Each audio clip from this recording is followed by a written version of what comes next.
Саламатсыздар ма, құрметті достар? Мен Оралбай Гаухар Оралбай қызы, Ақтөбе облыстық Алақай Қуыршақ театрының әртісі. Сіздерге бүгін Алтай халқының сараң бақа атты ертегісін оқып беретін болам. Олай болса, жақсылап жайғасып, менің ертегімді тыңдаңыздар.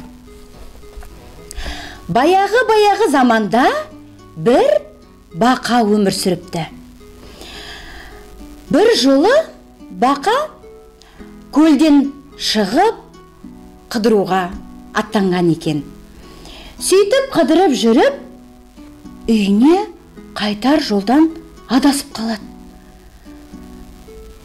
Қырсыққанда оң жаққа барарын білмей, әлде сол жаққа барарын білмей, ойланып көп тұрады. Бір қараса, құмырсқаның жолына түсіп кеткен екен. Сөйтіп, құмырсқалардың 10 шақтысы бақаның арқасына мініп алыпты. Ал 100 шақтысы бақаның қарнына жабысып алған екен. Сол кезде бақа: «Ква-ква-ква, ой, адасқанды түстейсіңдер, қарны аштың қанын сорасыңдар. Сендерде ұят деген бар ма өзі?» деп бақа жыламсырайды. Бақаның бұл сөзіне құмырсқалар шынымен де ұялып қалады. Олар бақадан басын иіп кешірім сұрайды. «Ой, құрметті бақа, бізді кешіріңіз. Олай болса бізге келіңіз, қонақ болыңыз, асымыздан дәм татыңыз, бал татыңыз», дейді құмырсқалар. Бақа көп ойланбай, қарсылықсыз келіседі. Құмырсқалардың үйіне барып, олардың дәм татады. Бірақ не ішіп, не жегенін өзі де ұқпайды. Ас үстінде нені сөз қылғаны есінде жоқ. Жатарда не күйіп жатқаны есінде тағы жоқ. Балдан көп жегені соншалық есінде ештеңе де қалмайды. Бақа таңертең оянып, бір құмырсқадан сұрайды. «Ква-ква-ква, достар, анау батыс жақта айдың көл жарқырап жатыр. Сол жақта менің үйім бар. Қаласаңдар, жүріңдер, менің үйіме қонақ болыңдар. Мен ол жаққа баратын ең жақын жолды сендерге көрсетемін», дейді бақа. Сонда құмырсқа: «Ой, бақа, сен сонда қайырымды екенсің», деп қуанады. Бақа: «Ква-ква-ква, барайық, мен сендерді сол үшін жақсылап тұрып тойдыратын боламын, ква-ква-ква», дейді бақа. Сол кезде құмырсқа: «Жоқ, мен жалғыз өзім бармаймын. Біз кеше саған бәріміз үйімізден дәм татқыздық. Егер қаласаң, бүгін сен бәрімізді қонаққа шақыр. Өйткені біздер татумыз.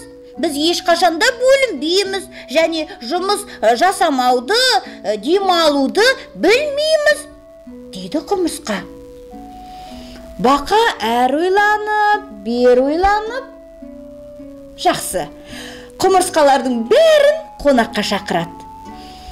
Сөйтіп, өз көліне секіріп, жасыл тас секілді жүріп еді, құмырсқа біткеннің барлығы соңынан өзенде ағады. Қанша құмырсқа екені белгісіз, 10 ба, 100 бе, әлде 1000 ба? Орман құмырсқаларының түгелі бірі қалмай бақаға қонаққа барады. Бақа осыншама құмырсқаны көріп сасқанынан: «Достар, ендеше сендер мені осы жерден күтіңдер.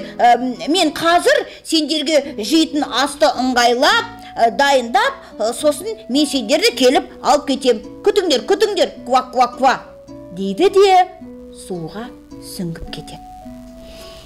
Сөйтіп құмырсқалар бақаны күтеді. Бір күн күтеді, 2 күн күтеді. 3 күн күтеді. Ал бақа қайтып оралмайды. Ұшты-күйлі жоқ. Сөйтіп, 7-ші күн дегенде құмырсқалардың егделеу анасы ашуланып былай дейді: «Ал, туғандар, бақаның асын күтіп, аштан өлерміз. Үйімізге қайталық», деп өзінің белдігін беліне қаттылап буып тартып, үйіне қайтыпты. Барлық құмырсқалар да солай белдіктерін белін қынай буып соңынан ерген екен. Содан бастап құмырсқалар белдігі қатты тартылған шалбармен жүреді екен. Ал белдері содан бастап қылдырықтай жіңішке болған екен. Және сол кезден бастап құмырсқалар ешқашан қарны тойып тамақ жемеген екен. Міне достар, менің Алтай халқының Сараң бақа атты ертегісі осымен аяқталды. Мен сіздермен қоштаспаймын. Сіздерге келесі кездескенше сау болыңыздар деймін.